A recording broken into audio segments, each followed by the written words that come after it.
संख्या में आज यहाँ आप सब लोग उपस्थित हैं वीडियो और खुशी से तो नहीं है कि अंदर तकलीफ भी है,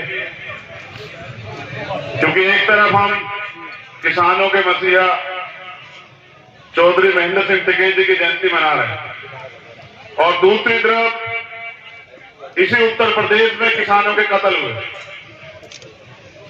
तो मैं जब से आया हूं सुन भी रहा हूं जो वक्ता है बोल रहे हैं, अभी भाई रणवीर जी बोल रहे थे, उनके बाद और चौधरी जी बोले, तो जो यहाँ उपस्थित है उनका मेरा जय भीम, नमस्कार, अस्सलाम, सत श्री अकाल। लेकिन एक तकलीफ है, ये पश्चिम है और आप खुद ही मानते हैं कि इसकी धाक थी,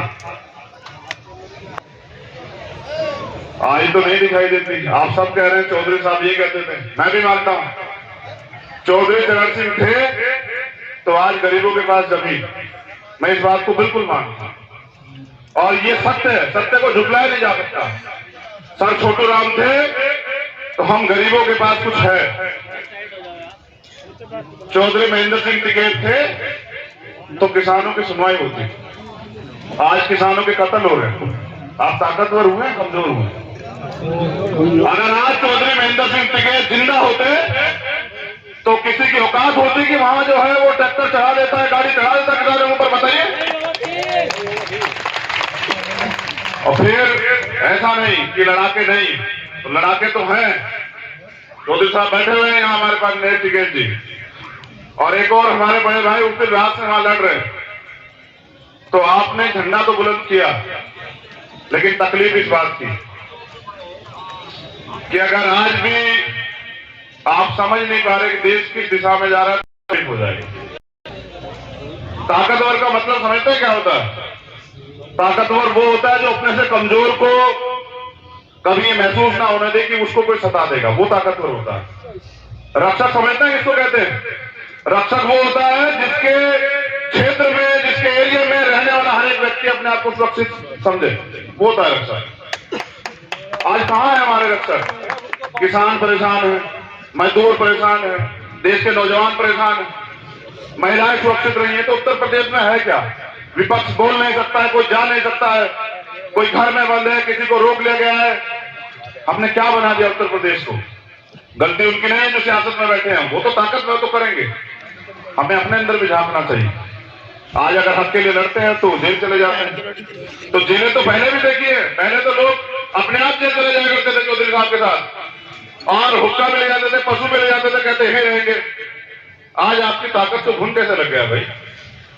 हम यहाँ जयंती मना रहे हैं ना, जयंती का मतलब मेरे हिसाब से ये होता है कि आज हम उनके जीवन संघर्ष को याद करें, उन्होंने पूरी जिंदगी क्या किया। और मैं मानता हूं आज के 10-11 महीने किसान आंदोलन में प्रधानमंत्री एक बार बात को राजी नहीं हुआ, लेकिन ऐसी शख्सियत यहाँ जन्मी थी कि प्रधानमंत्री को उसकी हैसियत बता के यहाँ बुलाने का काम किया था, ये थे चौधरी महेंद्र सिंह टिकैत।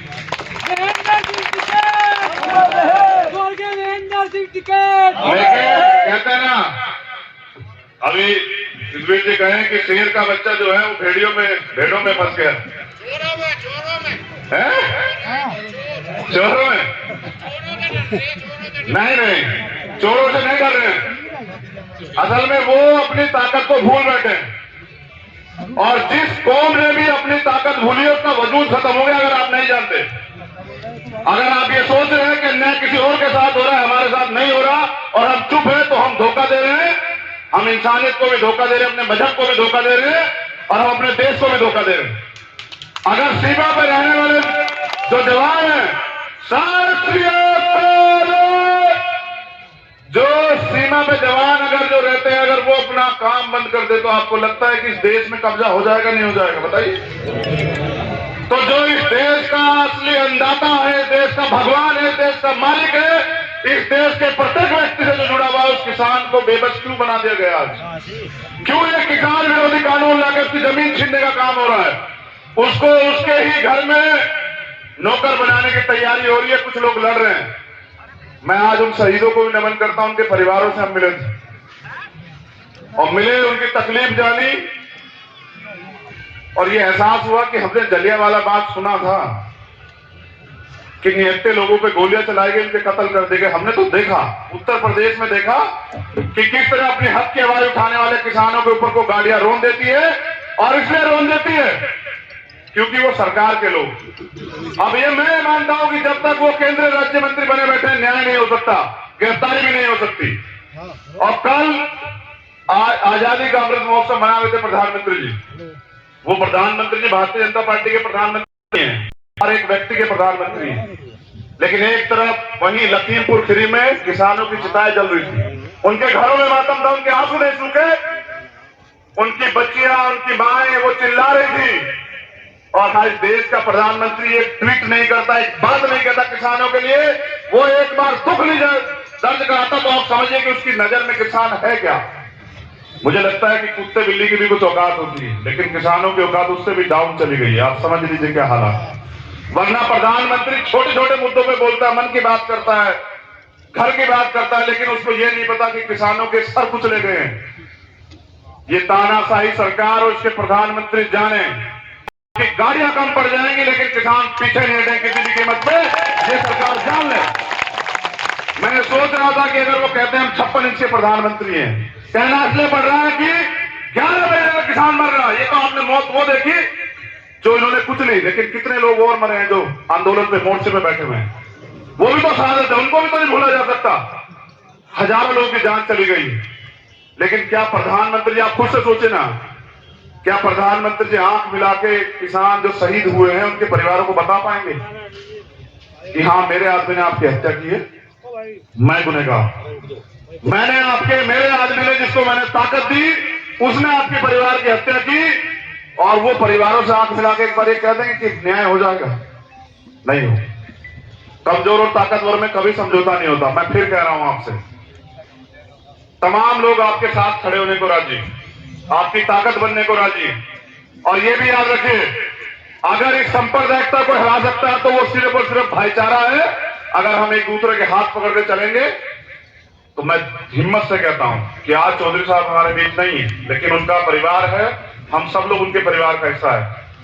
इस प्रधानमंत्री को ना गड़बड़ा देंगे अगर हमारे लोग तय कर लें कि हम इन्हें सबक सिखा के रहेंगे। और मैं समझता हूं, आज आप कह रहे थे ना, जिक्र कर रहे थे आरएसएस और बीजेपी, इस आरएसएस और बीजेपी के मंसूबों को अगर रोकने का काम किसने किया है, मैं जानता हूं, एक पढ़ा लिखा वकील हूं कि चौधरी चरण सिंह जी ने ये काम तब किया जब जनता दल वाली सरकार इनको कहा कि देखो सुनो, गिरा दो, ये लोग गद्दारी कर रहे हैं। लेकिन आप समझिए कि उस जैसा महापुरुष दोबारा पैदा नहीं हो सकता, वो महापुरुष। और जो चरित्र की बात उनकी हो रही है ना, वो चरित्र हमें सीखना चाहिए। आज राजनीति व्यापार हो गई, चुनाव से पहले हमारे बीच आके पैर पकड़ते हैं और चुनाव के बीच हमारी खाल उतारते हैं। भेड़ियों से सावधान रहिए, अपने महापुरुषों को याद रखिए। बस मेरी तरफ से एक लाइन आप सब लोगों के लिए, इतिहास वीरों का लिखा जाता, कायरों का नहीं लिखा जाता। कभी कायरों का इतिहास नहीं लिखा गया, इतिहास गद्दारों का नहीं लिखा, सिर्फ वीरों का लिखा जाता है। आज हम लोग उनको इसलिए याद कर रहे हैं, चाहे चौधरी महेंद्र सिंह टिकैत हो, चाहे चौधरी चरण सिंह हो, सर छोटू राम हो, या और कोई महापुरुष हो, चाहे शहीद आजम भगत सिंह हो, हम लोग आज उनको इसलिए याद कर रहे हैं क्योंकि उन्होंने कुछ किया। और आप इंतजार कर रहे हैं कि आपका कोई भगवान आएगा, कोई रहबर आएगा, कोई करेगा। आप अपने आने वाली पीढ़ियों को जवाब दे पाएंगे क्या? जब ये देश दोबारा गुलाम हो जाएगा, जब ये देश संविधान खत्म हो जाएगा बाबा साहब अम्बेडकर का, आपको अधिकार नहीं रहेंगे, तो क्या आप अपने आने वाली पीढ़ियों को आंख से आंख मिला के जवाब दे पाएंगे कि जब ये देश लूट रहा था तो हम घर में पड़े सो रहे थे? कभी किसानी की इज्जत होती, किसान की इज्जत होती थी। जब किसान निकलता था लोग प्रणाम करते थे, सलाम करते थे। आज किसान की इज्जत क्या है कि उसके कत्ल पे लोग हंसते हैं? ये इज्जत है किसान की? मेरी तकलीफ आपसे इसलिए है क्योंकि देश का नौजवान सो रहा है और वो ये सोचता है किसी और के साथ हो रहा है, इस देश के साथ हो रहा है, ये देश बर्बाद हो रहा है। अगर आज हमने परवाह नहीं की और अगर हमने अपनी परवाह की कि मेरा खून बह जाएगा, मैं मर जाऊंगा, तो ये देश उठ जाएगा। हम इस देश से प्यार करने वाले लोग हैं, हमें तैयार रहना चाहिए कुर्बानी देने के लिए। और पाला खींच के, हम तो ईमानदार खून काम करते हैं, पाला खींच के। जिसने अपनी मां का दूध पिया वो पाला खींच के है। किसानों के ऊपर कत्ल करने वाले, किसानों के सरों को कुचलने वाले पाला खींच के आओ। अगर तुम्हारी मां ने दूध पिलाया, देखो किसमें कितना दम है, देखो किसके सर कुचले जाते हैं। और कौन भागता है। इतिहास रहा है, ये लोग भागने वाले लोग हैं, भगाने वाले लोग। हम जीतेंगे, किसान जीतेगा, मजदूर जीतेगा, हमारी एकता बनी रहेगी। आखिरी निवेदन 2013 में जो किया है ना इन सियासी लोगों ने, आप फंस गए थे। मेरे दोनों हाथ जोड़ के आपसे निवेदन, नहीं फंसना। ये जात और धर्म जो है ना इंसान के लिए है, इंसान जात धर्म के लिए नहीं, समझते हैं? अगर इंसानों में जाति बनाता, अगर भगवान जाति बनाता ना तो ठप्पा लगा के भेजता। आज यहाँ पे किसी जात के बच्चे को किसी दलित के हाथ छोड़ दो जो पैदा हो जाए, और परवरिश उसकी वहां आप तय करके बताना कि जात का है किसका। जाति नहीं होती इंसान। ये उन लोगों ने भाई जिनको इससे फायदा है। आप समझ रहे हैं? आप एक दलित के बच्चे को ठाकुर के घर छोड़ दीजिए और वो वहां पैदा हो तैयार हो। आप एक आदमी यहाँ बैठा हो, एक आदमी बता दे वो किस जाति धर्म का, उसके माथे पे देख के। इंसानों में जाति नहीं होती है, हमें बांटने के लिए बनाई गई, हमें जोड़ के अपनी भविष्य के लिए, अपने बच्चों के भविष्य के लिए, अपने देश की तरक्की के लिए सोचना पड़ेगा। बहुत बहुत धन्यवाद। जय भीम, जय भारत, जय बाबा साहब अम्बेडकर, जय काशीराम, जय चौधरी चरण सिंह जी। मैं फिर कह रहा हूं कि हमारे नेता थे और नेता रहेंगे, इतिहास उनको याद करेगा, और बाबा टिकैत को भी याद करेगा इतिहास कि उन्होंने बल दिया था किसानों को, आज किसान अपने दम पे खड़े हुए। बहुत बहुत धन्यवाद।